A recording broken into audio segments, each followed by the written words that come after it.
guys! For today's video nga ay ang mga kaganapan ng New Year's Eve. Grabe, sobrang late upload na nito. Papunta nga kami sa supermarket para mag-grocery ng aming ihahanda. As in, wala pa kaming nabibili para sa handa namin mamaya. At eto nga, habang papunta kami ay nagkakatampuhan pa yung dalawa kong Junakis. Nakakaloka.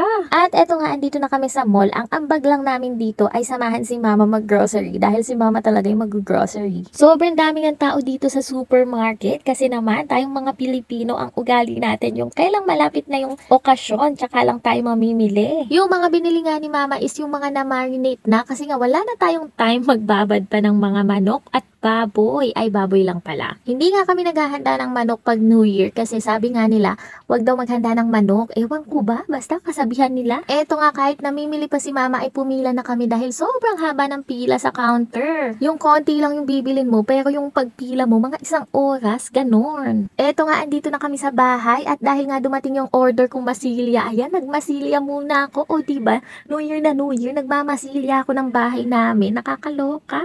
Ewan ko ba kung kailang New Year, ay naisipan kong bakbakin yung mga wallpaper namin at gusto kong magpintura na lang ng wall. Pero bago magpintura nga, imamasilyahin nga muna kasi nga may mga awang-awang yung mga walls. Kwarto naman namin to, kaya hindi magagalit si mother. At after ko nga magmasilya, ayan, tutulong na din ako magluto. Syempre, unahin ko nga lutuin itong tikoy. Ewan ko ba, gusto ko ng tikoy. Kanya-kanya na nga kaming toka at eto nga barbecue, si daddy yung mag-iihaw niyan. Maaga nga daw siya mag-iihaw dahil nga magsaserve pa daw siya sa simbahan. At habang nga nag-iihaw siya, eto, piniprito ko na din yung tikoy namin. Grabe, ang sarap. At ayan, eto na nga yung mga handa namin. O, diba, ang bilis. Si mama lahat nagluto. Yung tipong tikoy lang yung ambag ko at prutas. Nakakaloka. Pati pala yung salad, ako yung gumawa. Tapos, si mama na lahat nagluto niyan at tumulong lang ako sa mga paghiwa-hiwa, ganon. Hindi nga kami masyado naghanda ngayong New Year kasi nga, ina-expect namin na hindi kami dito magse-celebrate. Kaya lang, dito kami na uwing mag-celebrate. At dahil nga naiinip na yung mga anak ko at tapos na kami magluto, pwede na kami makipaglaro sa mga bata. Ayan, nagpa-games nga ako. After nga maglaro ni mama at ni Kuya Jace, ay kami naman ni baby yung naglaro. Kaya lang hindi na na-videohan kasi nga ako yung naglalaro. Tapos, ayan, malapit na yung alas 12 at ang dami na nagpapaputok. Kaya ayan, lumabas na din kami para maki-celebrate. Maski nga paputok ay hindi kami nakabili kasi naman, hindi nga talaga namin ina-expect na dito kami mag-celebrate. Habang nagpapaputok nga ang lahat ay mayroong isang bata na natatakot. Kahit nga anong aya ko sa kanyang lumabas ay ayaw niyan lumabas kasi natatakot talaga siya. Kabaligtaran naman nga nitong si Yanchi dahil sobrang tapang sa paputok at sa ingay-ingay. Gustong-gusto naman niya yung mga nagpapaputok dahil tuwan-tuwa siya sa ilaw. Ayan nga, panay ang ihip sa turotot niya. Sobrang ingay. Malamang nga bukas masakit ang pisngi nito kakaihip sa turotot. O siya, tama na nga ang voice over. Ipakinig ko na nga sa inyo yung putukan dito.